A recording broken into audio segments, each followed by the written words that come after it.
고린도전서 1장 24절입니다. 오직 부르심을 받은 자들에게는 유대인이나 헬라인이나 그리스도는 하나님의 능력이요 하나님의 지혜니라. 아멘. 어제부터 그리스도의 능력이 아니냐고 묻는 사람들, 제목을 잘못 보내신 거 아닙니까 목사님? 그리스도의 능력 아니에요? 이렇게 하시는 분들이 몇 분 계셨어요. 제목은 그리스도입니다. 문자적으로 살펴보면 이 그리스도라는 뜻은 기름 부음을 받았다라는 뜻입니다. 그리스도, 기름 부음을 받았다라는 말씀이거든요. 근데 성경에 보면 이 기름 부음을 받을 때는 하나님께서 특별하게 쓰시는 종들을 세우실 때 기름을 붓습니다. 우리가 잘 아는 것처럼 왕을 세울 때, 그 다음에 제사장을 세울 때, 그 다음에 선지자를 세울 때 하나님께서 기름을 부으세요. 이게 무슨 뜻입니까? 내가 세운 종이다, 내 일을 해야 하는 사람이다 라는 뜻입니다. 근데 우리가 왜 예수를 그리스도라고 부르느냐? 예수님의 사역을 보면 이 세 가지를 모두 행하시는 분이 누굽니까? 예수님입니다. 이 세 가지의 모든 직을 가지고 이 땅에 오신 분이 바로 예수님이시기 때문에 우리 주님을 향해서 그리스도라 부를 수 있는 것이고요. 또 조금 더 넓은 의미로 생각해 보면 그리스도 예수를 믿는 모든 자들에게 하나님께서 주신 직무, 믿는 자들에게 하나님께서 부여하신 직무가 뭐냐? 이겁니다. 뭐 성경 구절도 있었지만 제가 굳이 찾지 않았는데 여러분 잘 아는 것처럼 우리를 뭐 왕 같은 제사장이다 뭐 이렇게 부르시고 또 하나님의 말씀을 증거하는 종들로 세우신 이런 것들이 믿는 자들에게 주신 직분, 직무입니다. 다시 말하면 내가 만약에 하나님의 기름 부음을 받아 세운 이 직분들을 감당하고 있지 않다고 한다면 나는 뭐가 되지 않는 거예요?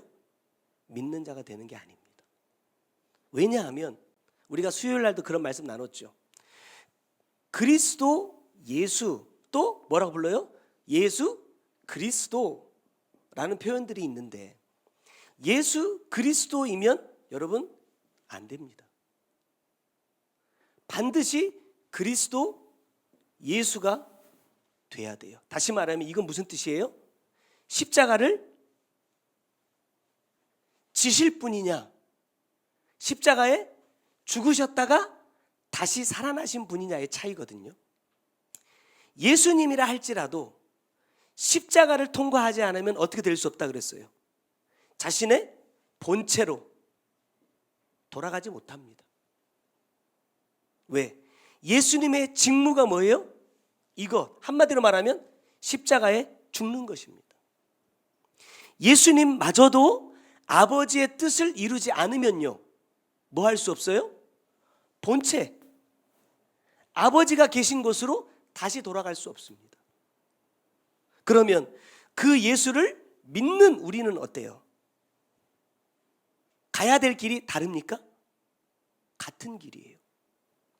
주님께서 우리에게 자신을 길이다, 진리다, 생명이다 말씀하셨잖아요. 아버지께로 돌아갈 수 있는 길은 이 길밖에 없어요.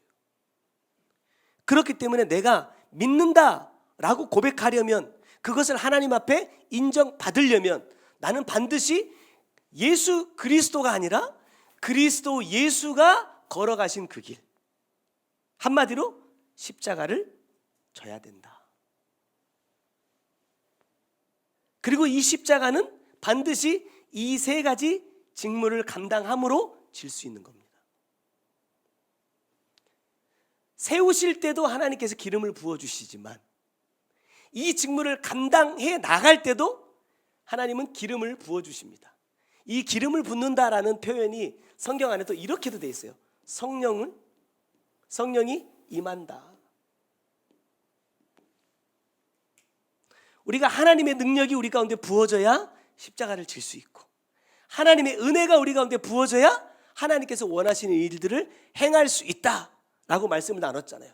한마디로 말하면 성령이 나에게 임해야 된다는 거예요.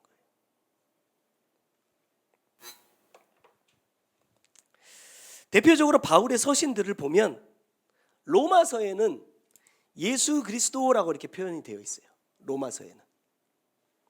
근데 로마서 이후에 오늘 고린도 전서부터, 그 전부터 이후의 모든 서신에는요 그리스도 예수라고 표현이 되어 있습니다. 어떤 차이가 있을까? 물론 학문적으로도 이야기할 수 있겠지만 간단하게 생각해 보면 로마서는요 이방인들에게 주신 말씀이잖아요.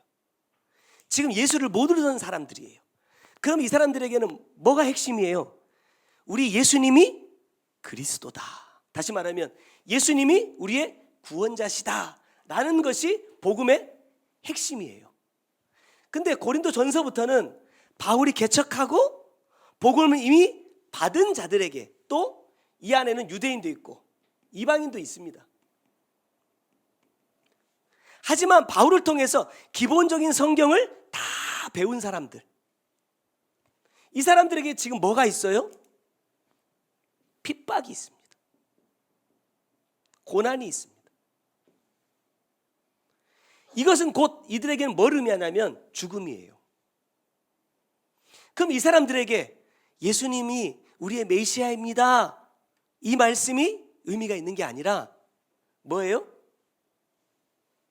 우리는 주님 때문에 죽을 수 있다. 하지만 그 뒤에 뭐가 있어요? 부활이 있습니다. 천국이 있습니다. 이게 복음의 핵심이라는 거예요.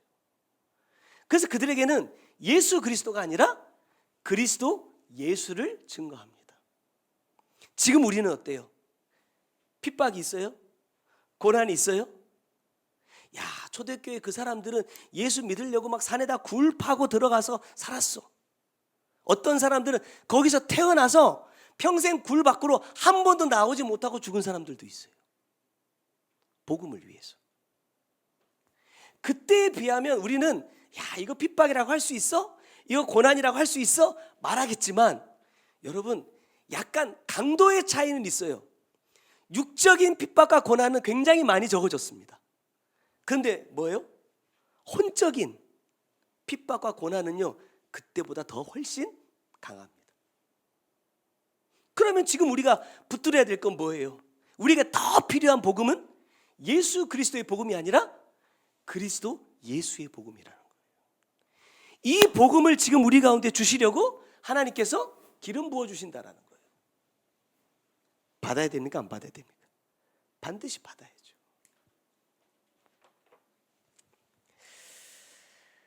그래서 오늘 본문을 통해서 주님께서 우리에게 말씀하고 있는 이 그리스도가 어떤 뜻이냐라는 것을 두 가지만 살펴보려고 합니다. 첫 번째는요, 그리스도는 하나님의 능력이다, 이렇게 말했어요. 자, 여러분, 하나님의 능력 이렇게 말하면 뭐가 떠올라요? 저는 이래서 하나님의 능력 이러면 야, 하나님은 전지전능하시다. 하나님은 천지를 창조하셨어. 죽은 사람도 살리셔. 귀신을 쫓아내. 이런 능력들을 생각합니다. 근데 오늘 바울은 하나님의 능력에 대해서 뭐라고 말씀하고 있느냐? 18절의 말씀 보면요, 이 노란색으로 되어 있는 것만 읽어도 딱 답이 되죠. 십자가의 도가 뭐예요? 하나님의 능력이다. 십자가의 도가 멸망하는 자들에게는 미련한 것이요, 구원을 받는 우리에게는 뭐예요? 하나님의 능력이라 말씀하고 있어요. 십자가의 도라는 이 말은 십자가를 통해서 하나님께서 우리에게 전달하고자 하시는 말씀이 무엇이냐라는 거예요. 주님은 이 십자가를 통해서 나에게 뭘 말씀하고 싶었을까? 주님이 십자가를 통해서 우리에게 말씀하고자 하신 것은 17절로 거슬러 올라가면 그리스도께서 나를 보내심은 세례를 베풀게 하려 하심이 아니요 오직 복음을 전하게 하려 하심이로되 말의 지혜로 하지 아니함은 그리스도의 십자가가 헛되지 않게 하려 함이라 그랬습니다. 이 말씀을 잘 보세요. 세례를 베푼다라는 것을 여기에서는 어떤 의미로 말씀을 하고 있냐면, 일반적으로 교회에서 행하고 있는 교육입니다. 예전에 제가 학습 세례자 이렇게 문답을 많이 교육을 했거든요. 그러면 책자를 가지고 그렇게 얘기해요. 자, 여러분 이제 신앙생활을 6개월 이상 하셨잖아요. 1년 이상 하셨잖아요. 이제 그러니까 이런 것도 좀 알아야 됩니다. 그러면서 주일 성수, 11조, 신앙생활 이런 것에 대해 쭉 그렇게 제가 교육을 많이 했거든요. 여기서 말하고 있는 이 세례를 베푼다라는 것은 바로 그런 거예요. 예수 믿는 사람들은 이렇게 신앙생활을 하는 겁니다. 예수 믿으니까 이제 우리가 뭐 11조는 이런 거, 감사헌금이 이런 거, 건축 예물은 이런 겁니다. 이런 마음으로 하나님께 드리는 겁니다 라는 것을 가르치는 것을 대표적으로 말을 하는 겁니다. 근데 주님이 십자가를 통해서 우리에게 말씀하고자 하시는 것은 세례를 베푸는 것이 아니라는 거예요. 자, 믿음 생활하기 위해서 우리는 이렇게 하는 겁니다 라는 것을 가르침을 통해서 배우는 것을 주님께서 십자가를 통해서 말씀하고 싶은 게 아니라는 거예요. 여러분 예를 한번 들어볼까요? 우리가 세례, 참 이거 중요하게 생각합니다. 그래서 막 유아 세례도 있고, 어떤 교단에서는 유아 세례 잘못된 거다, 성경이 없는 거다, 그래가지고 막 우리 교단 잘못됐다 이렇게 하는 데도 있어요. 다 자기의 필요에 따라 만드는 거예요. 우리 교단은 이렇습니다. 세례를 받으면 이제 임직을 세워요. 그래서 예를 들어서 집사님이 임명을 하려면 세례를 받았냐 안 받았냐 이걸 먼저 따집니다.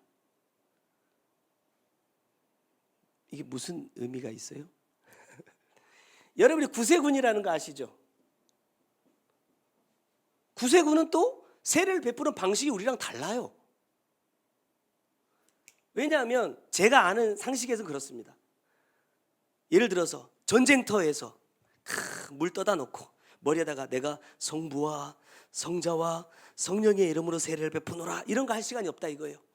깃발 가지고 이렇게 합니다. 어떤 사람들은, 어떤 교단은 유아 세례를 베풀어요.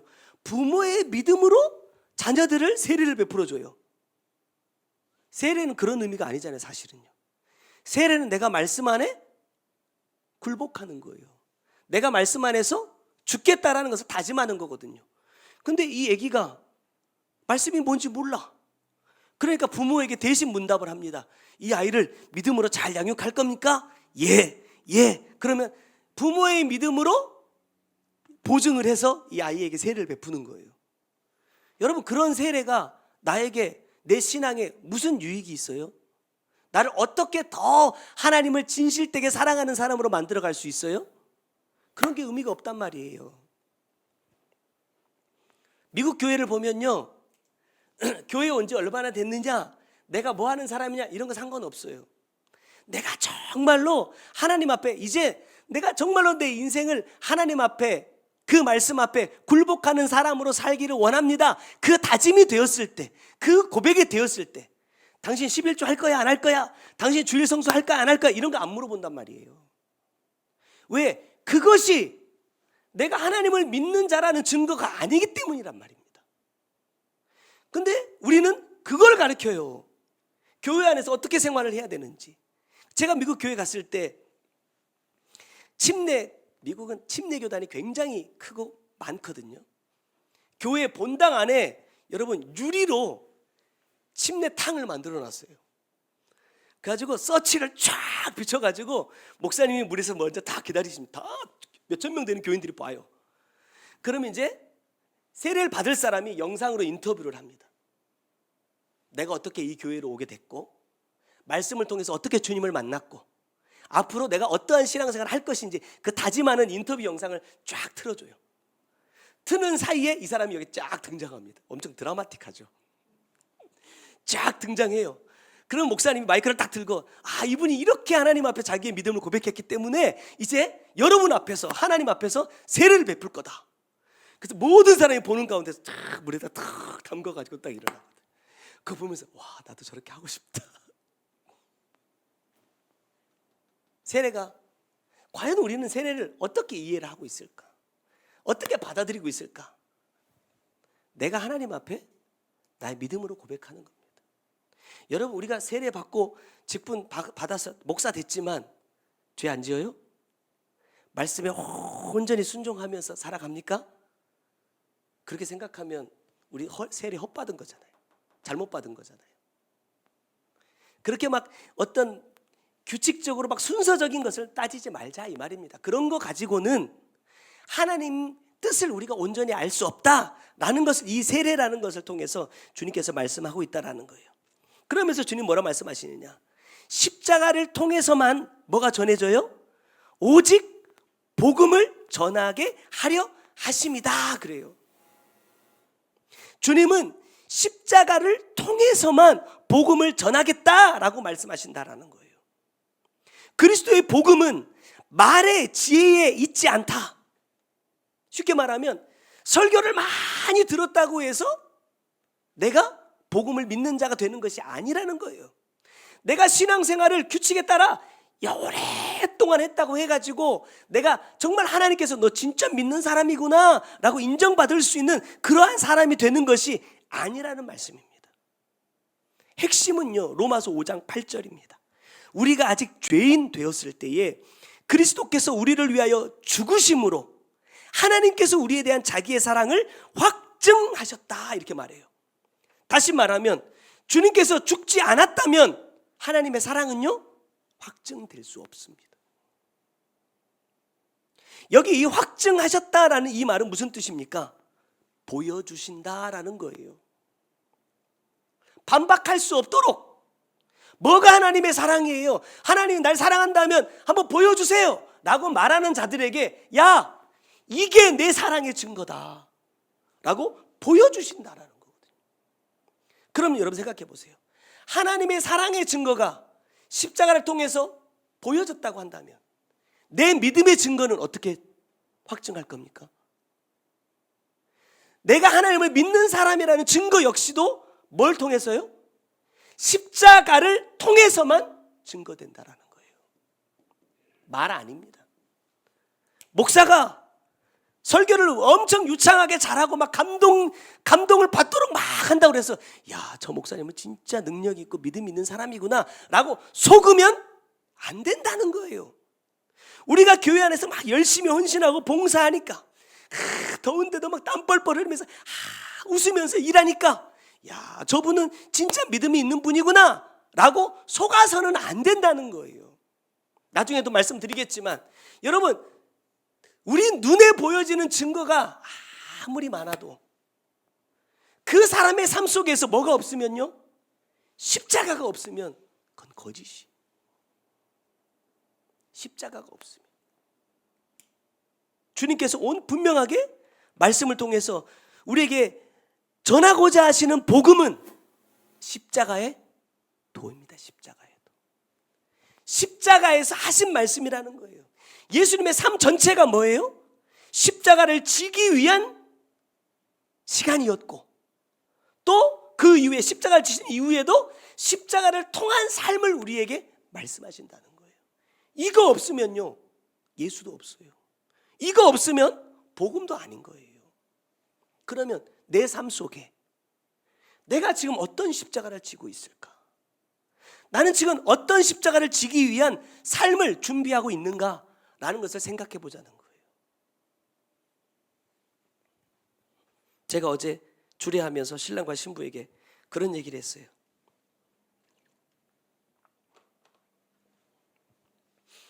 결혼식 날 아주 바짝 꾸몄잖아요. 언제 이런 메이크업을 해보겠어요? 지금 당신 곁에 있는 이 사람은 오늘이 제일 멋진 모습이라 이 말입니다. 앞으로 더 멋져질 일이 없어요. 지금이 최고 멋진 모습이고 살아가면 살아갈수록 이제 덜 멋진 모습을 계속 보게 될 거. 결혼할 때까지는 야, 이 사람이 너무 좋고 이 사람과 살면 내가 행복할 거야 라는 그 생각에 잡혀가지고 결혼한 거예요. 우리가 아주 쉬운 표현으로 콩깍지가 씌웠어요. 이제 결혼한 순간부터 뭐예요? 이제 벗겨질 일만 남았지 씌워질 일은 없어요. 그러니까 이제 두 사람이 뭐 해야 돼요? 지금 이 사랑으로 앞으로 보여질 뭐를 품어주자고요? 단점들을 품어주지 않으면 행복한 결혼 생활이 안 된다는 겁니다.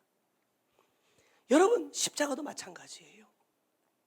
야, 뭐 예수 믿으면 잘 되고, 예수 믿으면 성공하고, 예수 믿으면 막 뭐 좋아지고, 뭐 그렇게 알고 예수를 믿었다 할지라도 내가 십자가에 딱 십자가 앞에 서 보니 뭐예요? 내가 알던 그 예수가 아닌데, 내가 알던 그 신앙생활이 아닌데. 여러분, 지금 우리가 이 회개와 천국복을 만나고 나서 그런 생각 안 들어보셨어요? 제가 예전에 그런 고백했잖아요. 야, 예전에 신앙생활은 참 너무나 행복했어요. 좋았다니까요. 보람도 있었다니까요. 근데 지금의 신앙생활은요, 하루하루가 고비예요. 하루하루가 또 다른 십자가예요. 왜? 한 고비 넘겨서 끝났겠거니 생각했더니 그 다음에 십자가가 또 기다리고 있어.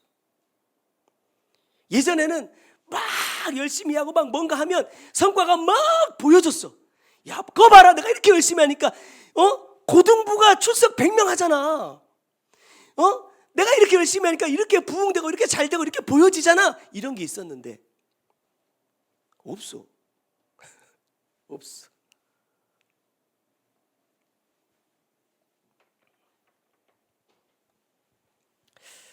저는 이 말씀을 이렇게 한번 적용해 봤습니다.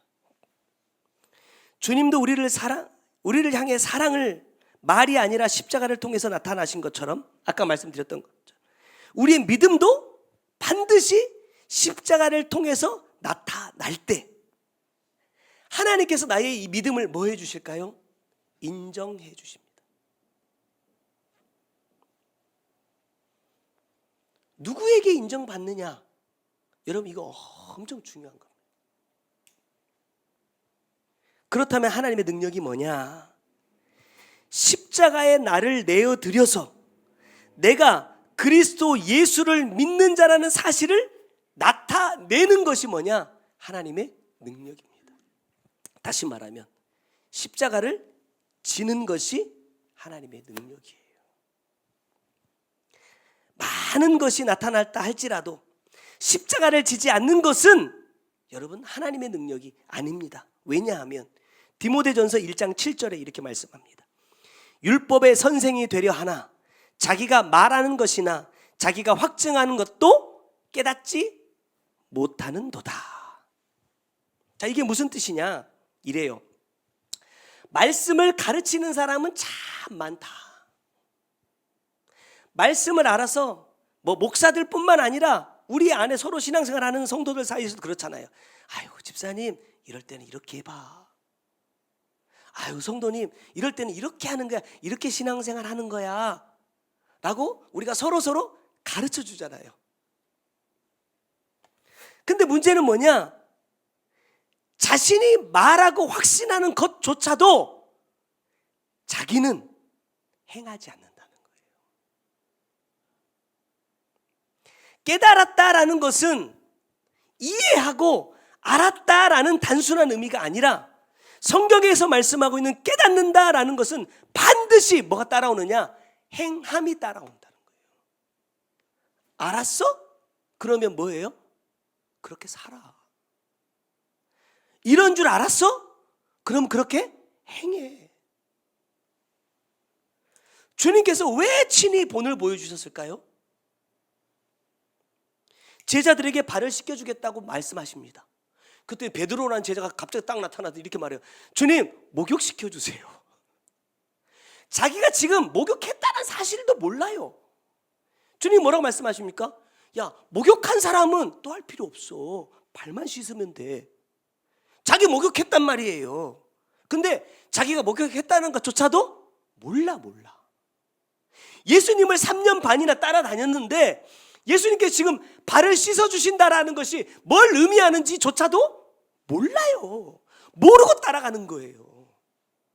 그러니까 어떻게 행하겠습니까? 모르는데. 그러니까 주님께서 뭐라고 말씀하십니까? 너희도 이렇게 행하게 하려 하여 내가 본을 보인다 라고 말씀하시니까 사람들이 다 뭘 따라해요? 발만 씻어주고 있어요. 발 씻는 게 뭔지 몰라가지고 본을 보였습니까?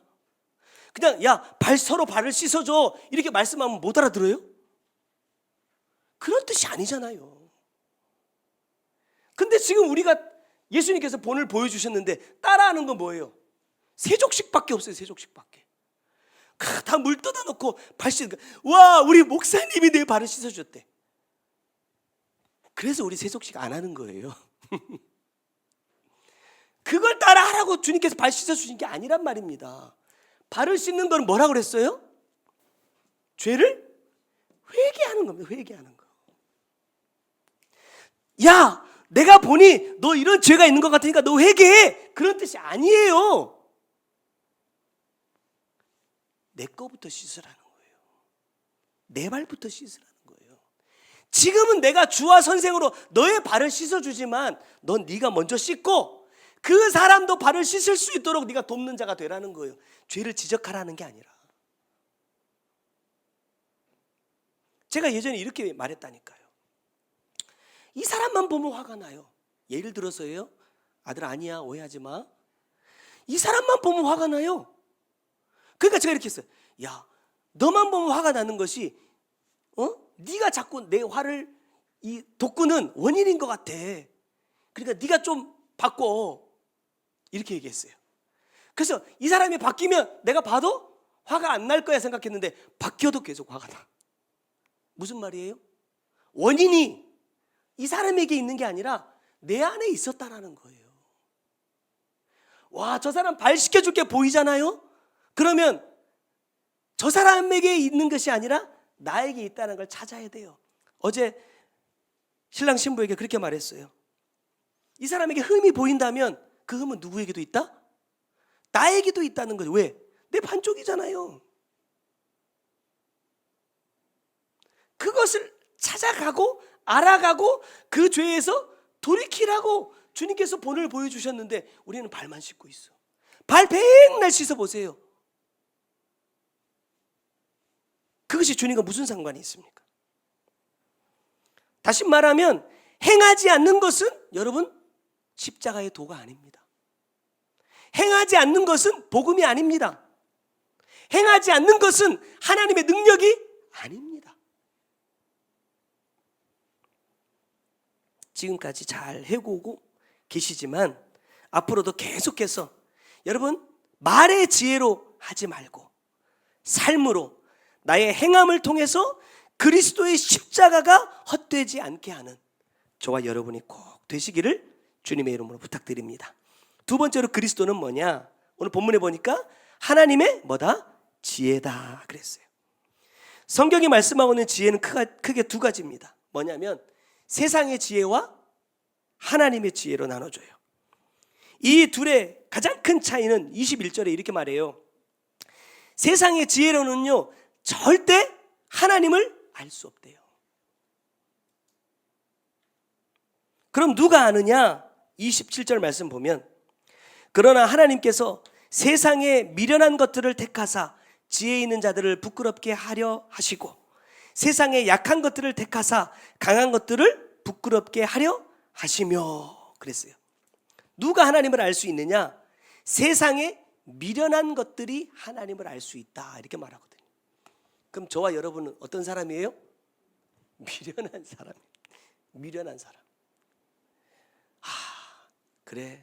하나님께서 저런 옛날 돌아가셨지만 이건희 회장 같은 저런 사람들 예수 믿게 하면 헌금도 훨씬 더 많이 생기실 텐데 교회도 훨씬 크게 지을 수 있을 텐데 그 사람들은 너무 똑똑해. 그러니까 누구를 택하셨어요? 미련 곰탱이 같은 딸을 택하셨어. 여러분 그런 말 아닙니다. 지혜 있는 자들이다. 지혜 있다 이 말은 무슨 말이냐면요 세상의 것에 대한 지혜가 있다라는 거예요. 미련하다 이 말은 세상의 것에 대해서 미련하다라는 겁니다. 머리가 미련하다는 얘기가 아니라 세상의 것을 알고 싶어 하지 않는 사람들이에요. 세상의 것을 따라가려 하지 않는 사람들이에요. 세상의 것이 자기의 인생의 목적이 되지 않는 사람들입니다. 그가 뭐예요? 하나님을 알 수 있어요. 그런 자들에게 하나님을 알려주신다라고 말씀하고 있다라는 거예요. 여러분, 세상의 것에 지혜로우면, 다시 말하면 내 생각이라고 해봅시다. 내 생각 속에 예를 들어서 돈으로 꽉 차 있으면요, 이 사람은 생각하는 것마다 다 뭐랑 연결돼요? 다 돈이랑 연결돼요. 제가 한때 그랬잖아요. 뭐 하면 돈 좀 벌 수 있을까? 하나님께서 은사를 조금 열어주시니까 보여요. 이거 하면 돈 벌겠다. 제가 예전에 그런 얘기 했잖아요. 서울 있다가 전주 처음 내려왔을 때, 야, 북대에다가 던킨 도너츠 하나 매장 열었으면 좋겠다. 그때 던킨이라는 것 자체가 없을 때예요. 매장 하나 딱 열었으면 좋겠다. 베스킨라빈스, 내가 돈만 있으면 매장 딱 열 텐데 3년이가 지나니까 누가 여기다 전북대에다가 베스킨라빈스하고 던킨 도너츠 매장을 딱 열었어요. 그리고 나서 제가 전주에 있으면서, 야, 크리스피 도넛이 너무 먹고 싶다. 전주에 없을 때예요. 그랬는데 1년인가 지나니까 롯데백화점에 크리스피 도넛이 딱 들어왔어요. 와, 이거 내가 했어야 되는데, 내가 했으면 내가 돈 긁었을 텐데, 전주에 내가 지점장이라도 해가지고 매장 몇 개 내가지고 이거 했으면 내가 돈 좀 벌었을 텐데. 보이더라고. 그러니까 그때부터는 건물만 봐도, 아, 여긴 스타벅스 자리인가? 여기는 무슨 매장이 들어와야 될 것 같은데, 이런 것만 보이는 거예요. 땅만 보면 여기 건물 올릴까? 3층 정도만 올려도 얼마 정도 마진이 남을 것 같은데, 이런 것만 생각이 나는 거예요. 차 있으니까. 그러니 세상의 것에 지혜 있으면 하나님 들어오겠습니까? 안 들어와요. 심지어는 하나님도 뭐로 연결해요? 돈으로 연결합니다.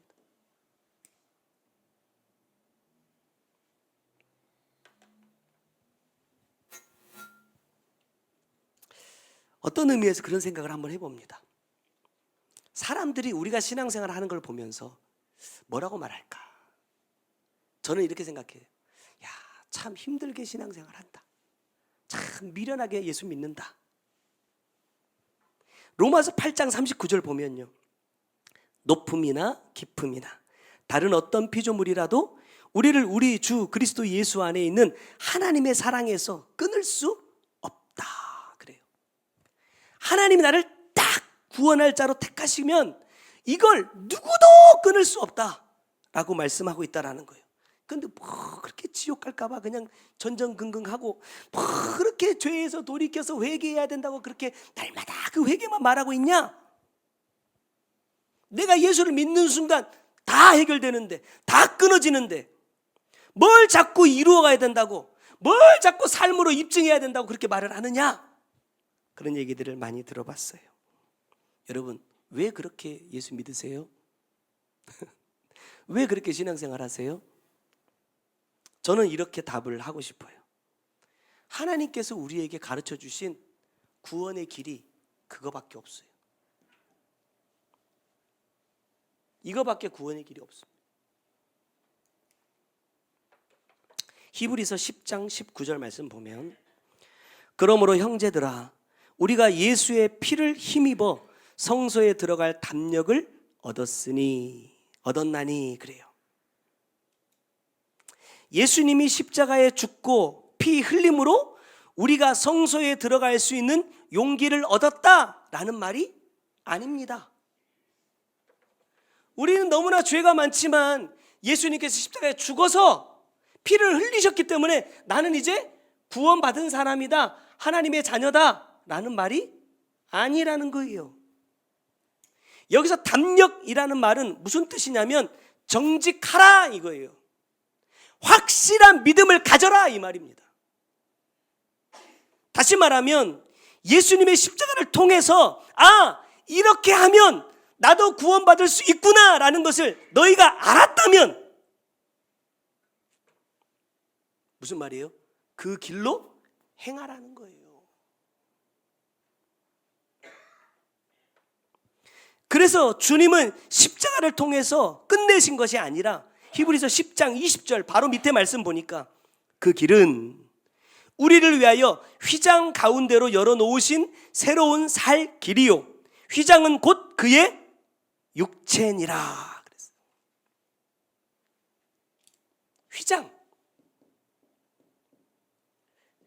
휘장을 찢어서 새 길을 열어주셨는데 왜 이 휘장을 육체라고 말씀하실까요?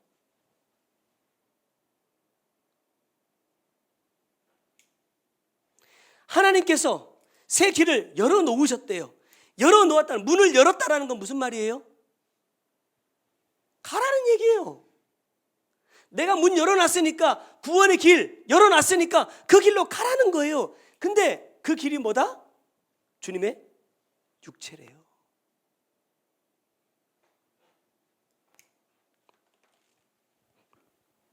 저는 이 말씀을 이렇게 이해합니다. 주님이 자신의 육체로 우리를 위한 새로운 살 길을 열어주셨듯이 우리도 우리의 육체를 어디에 드리지 않으면, 십자가에 들여 찢지 않으면 새로운 살 길을 통해서 하나님께 나아갈 수 없다는 거예요. 본을 보여주셨다. 그럼 나도요, 주님처럼 내 생각, 마음, 몸을 십자가에 들여서 찢어야, 피를 흘려야 이 새 길로 통과할 수 있다는 말씀입니다. 이것이 주님께서 우리에게 가르쳐 주신 구원의 길이에요. 어떤 분들이 이렇게 말씀을 하시더라고요. 로마서 10장 13절. 누구든지 주의 이름을 부르는 자는 구원을 받으리라.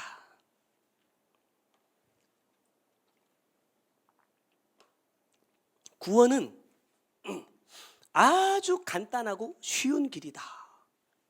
그렇게 말씀을 하시더라고요. 왜냐하면 말씀을 보니까 내가 입으로 시인하기만 하면 뭐예요? 구원을 받아요.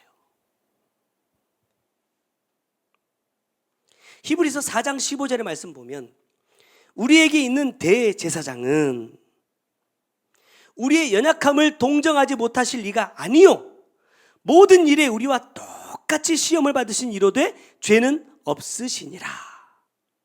이 말씀을 가지고 이렇게 말해요. 하나님은 우리의 연약함을 잘 아시기 때문에 어렵고 힘든 방법으로 구원을 받게 하지 않으셨다. 이렇게 말씀을 하시더라고요. 그런데 그 15절 밑에 16절을 보면 그러므로 우리는 긍휼하심을 받고 때를 따라 돕는 은혜를 얻기 위하여 은혜의 보좌 앞에 담대히 나아갈 것이니라. 15절과 16절을 잘 비교해 보세요. 주님과 우리가 똑같대요. 그죠? 똑같아요. 근데 뭐가 다르냐? 주님은 죄가 없으시답니다.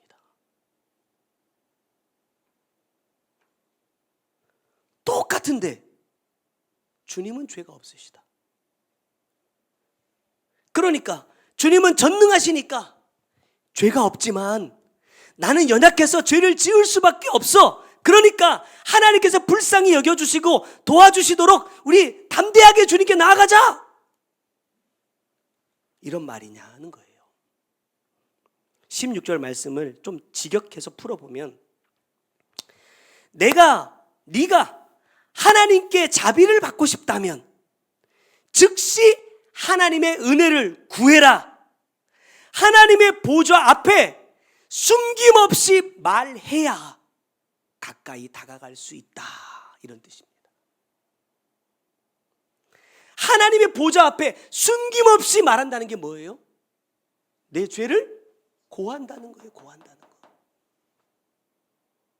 내가 주님 앞에 내 죄를 숨기지 않고, 주님, 나는 이런 죄인입니다. 주님, 내가 이런 죄를 지었습니다. 용서해 주세요. 하지 않으면 그 보좌 앞으로 다가갈 수가 없대요. 하나님은 사랑이 너무나 많으셔서 그리스도의 복음을 증거하는 삶을 살지 않고 죄만 지어도 나에게 은혜를 베풀어 주셔서 구원받도록 해주시느냐? 아니라는 거예요.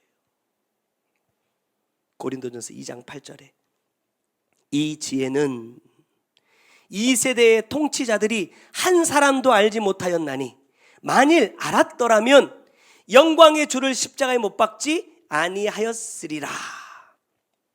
여러분, 누가 예수를 십자가에 못 박아요? 하나님의 지혜가 없는 자들이 예수를 십자가에 못 박습니다. 자, 우리는 이렇게 표현해요. 예수를 십자가에 못 박는다.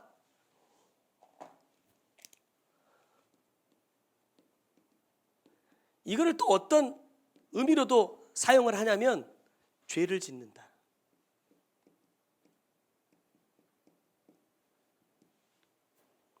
이렇게 표현합니다. 맞죠?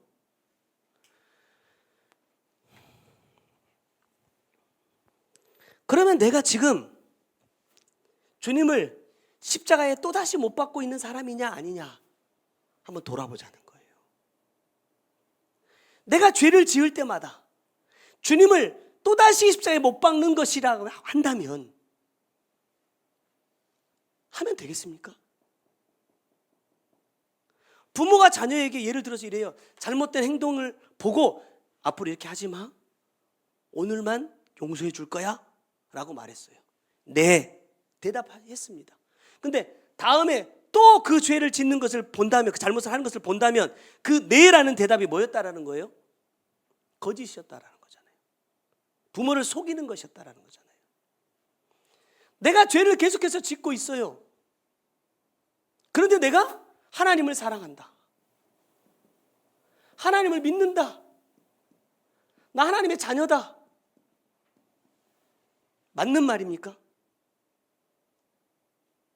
자녀가 계속해서 부모의 말을 듣지 않으면서 나 부모님 말씀 잘 듣는다. 나 그래도 착한 아들이다. 말이 돼요? 말이 안 되는 소리예요. 근데 내가 이렇게 하고 있다는 거예요. 왜? 문제가 뭐냐? 하나님의 지혜가 없어. 다시 말하면 아까 말씀대로 하자면 세상의 지혜로 가득 찼기 때문이에요. 세상의 것으로 가득 차 있어요. 버리질 않아요. 이렇게 하는 거예요. 하나님도 믿고 세상에서도 잘 되고 세상의 것도 누리고, 물론 하나님이 그렇게 허락하시면 할 수 있습니다. 하지만 하나님께서 그게 아니라 너 지금 이거 버리고 하나님의 지혜로 채워야 돼 라고 말한다면 지금 내가 가지고 있는 것을 버리지 않으면 채울 수가 없잖아요. 어떻게 보면 지금 저에게 있어서는요 그런 시간인 것 같아요.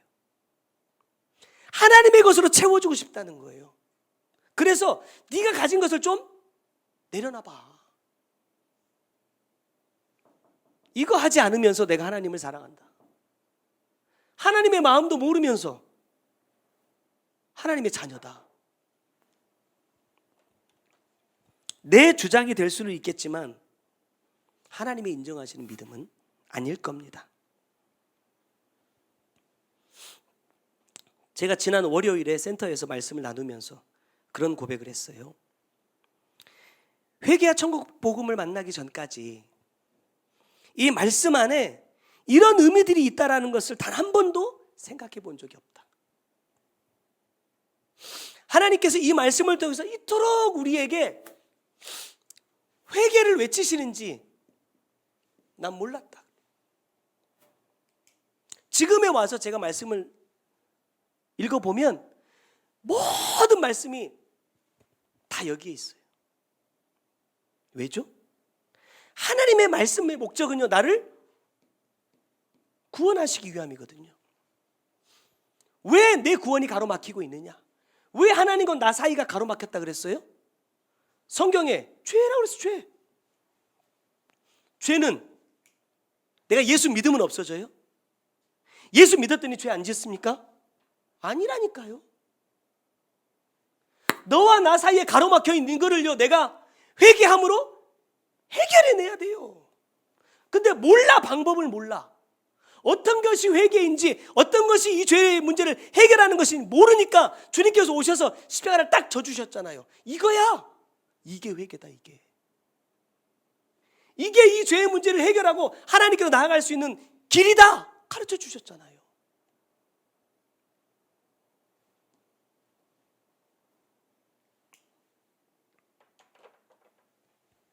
이제 말씀을 맺겠습니다. 하나님은 그렇게 미련한 사람인 나에게 기회를 주셨습니다.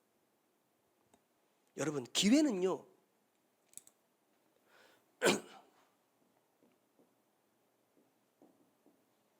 시작이죠. 끝이 아닙니다. 하나님께서 애굽에 종살이하고 있는 유대인들에게 어떤 기회를 주셨어요? 젖과 꿀이 흐르는 가나안 땅에 들어갈 수 있는 기회를 주셨어요. 여러분, 출애굽은요 시작이에요. 그게 구원 아니란 말입니다. 구원 아니에요. 근데 우리는 출애굽을 마치 구원이라고, 예수 믿는 것을 구원이라고 생각해요. 그건 출애굽이라니까요. 그게 만약에 구원이라고 한다면 이스라엘 백성들 광야에서 죽으면 안 돼요. 성경은 뭐라고 말했어요? 멸절이라, 멸절. 멸망시켜 씨를 말렸다는 말이에요. 구원받은 백성을 하나님께 멸망시키면 됩니까? 안 되는 거예요. 그럼 뭐하러 출애굽시킵니까? 그러니까 모세가 이렇게 말하잖아요. 하나님께서 이 백성을 구원하겠다고 데리고 나와갖고 여기서 죽이면 어떻게 합니까? 그 말도 일리가 있다니까요. 근데 하나님 입장에서는 뭐예요? 구원 아니야. 기회지. 젖과 꿀이 흐르는 가나안 땅, 물론 여기서도 또 새로운 삶이 시작되지만 하나님은 이것을, 출애굽을 기회로 주신 거란 말입니다. 기회로. 내가 예수를 믿고 신앙생활을 하는 것은 기회란 말입니다. 기회. 어떻게 보면 광야란 말입니다. 광야. 광야에서도 하나님의 뜻에 따르지 않으면 죽어요. 끝나요. 여기서 젖과 꿀이 흐르는 땅에 못 들어갑니다. 내 씨가 다 멸절되어 죽어버립니다. 아간 같은 사람 그랬잖아요. 근데 우리 이거 어떻게 그것을 구원이라고 말할 수 있냐 이 말이에요. 기회입니다. 기회. 자, 기회는 뭐예요? 하나님은 우리에게 기회를 주시지만 그 기회를 잡는 건 누가 해야 돼요? 내가 하는 겁니다. 내가. 잡으면 따라가는 것이고요, 잡지 않으면 멸절당하는 거예요. 여러분, 장정만 60만 명이 기회를 잡았습니다. 중요한 것은 끝까지 따라갔던 사람은요, 여호수아와 갈렙 두 사람이래요. 따라갔다니까요. 그 무리 안에 속해 있었다니까요. 우리로 말하면 교회 다녔어요. 신앙생활 했어요. 집사가 되고 권사가 되고 장로가 되고 목사가 됐다니까요. 그들 중에 멸절당한 자들 중에 여러분 천부장이 있었고 백부장이 있었어요. 지파의 우두머리들이 있었다니까요. 근데 멸절당했어요. 기회를 잡아야 됩니다.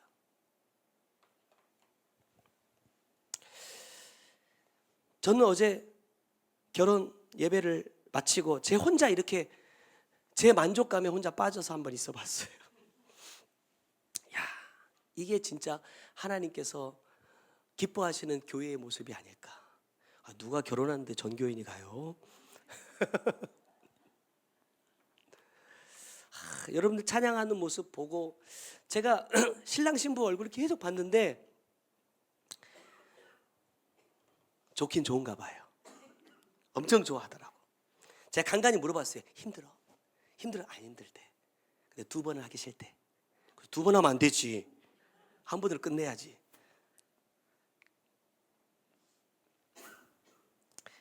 너무너무 감사하고 또 하나님께 또 여러분에게 야, 이런 교회 목회를 한다는 게 참 행복이구나, 기쁨이구나 라는 것을 제 자신이 조금 이렇게 혼자 이 자아도취에 좀 빠져봤어요.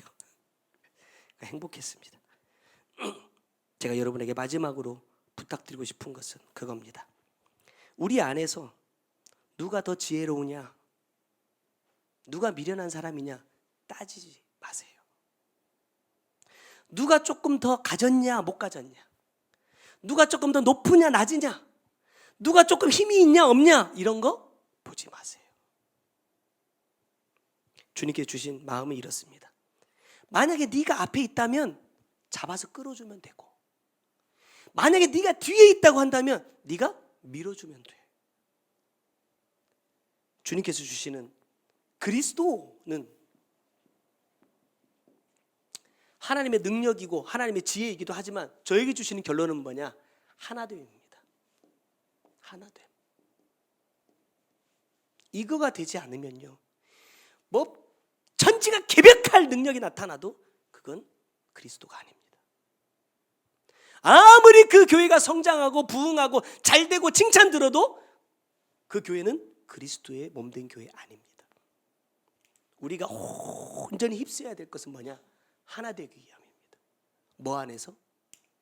그리스도 안에서, 그리스도의 복음 안에서 하나 되는 것. 그것이 내가 이 그리스도를 따라가는 거예요. 그러면 우리가 서로 하나가 되면 나중에는 보니까요, 그리스도와 내가 하나 됩니다. 그러한 은혜가 저와 여러분에게 반드시 나타나기를 주님의 이름으로 축원해 드립니다. 기도하겠습니다. 사랑하는 주님, 감사합니다. 귀한 말씀 통하여서 정말로 그리스도를 내 삶에 이루는 것이 무엇인지 다시 한번 돌아볼 수 있도록 주님 은혜 베풀어 주셔서 감사합니다.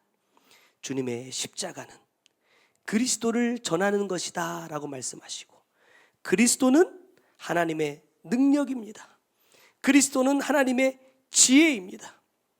말로 하지 않고 내 삶을 통하여서 내가 그리스도를 믿는 자라는 것이 증거되어야 한다고 말씀하셨고, 내 생각 속에 마음 속에 세상의 것으로 가득 채워져 있는 세상의 지혜로운 자가 아니라 세상에 미련한 자가 되어서 아버지의 뜻을 이루어가는 것이 십자가의 도를 이루는 자라 말씀해 주셨으니, 주님 이제 그 말씀 의지하여 우리가 온전히 그리스도께서 행하신 그 길로 따라 행하는 자들이 되기를 원합니다. 결론으로 우리에게 주신 것은 하나 되라.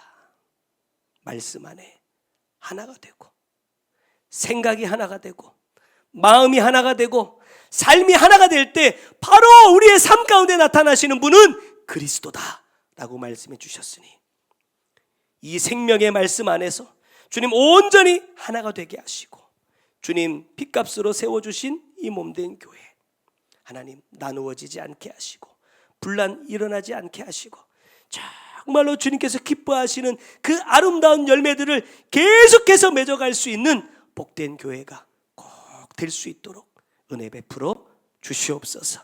그러한 우리의 가정이 될 수 있도록, 우리의 삶이 될 수 있도록 역사하여 주옵소서. 귀한 예물 주님 앞에 올려드립니다.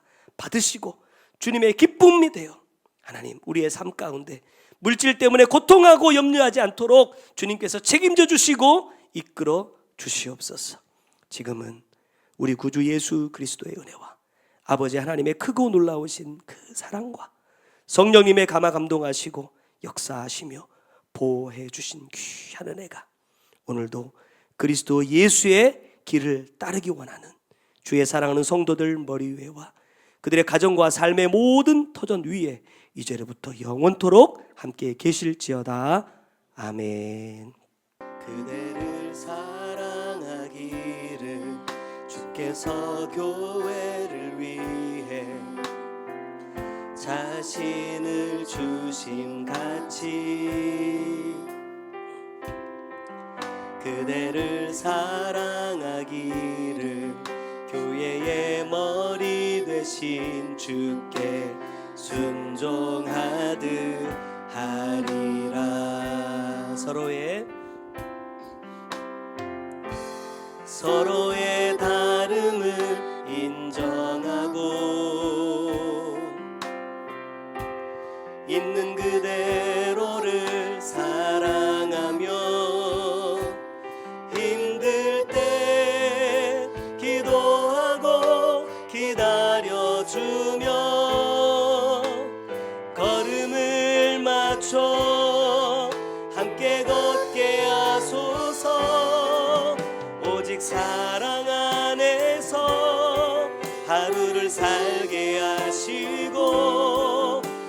오직 사랑 안에서 모든 일 결정하기.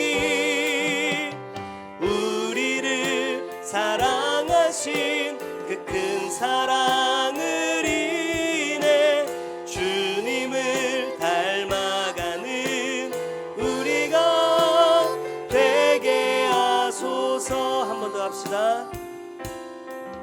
그대를 사랑하기를 주께서 교회를 위해 자신을 주심같이 그대를 사랑하기를 교회의 머리 되신 주께 순종하듯 하리라. 서로의 다름을 인정하고 있는 그대로를 사랑하며 힘들 때 기도하고 기다려주며 걸음을 맞춰 함께 걷게 하소서. 오직 사랑 안에서 하루를 살게 하시고 오직 사랑 안에서 모든 일 결정하기. 우리를 사랑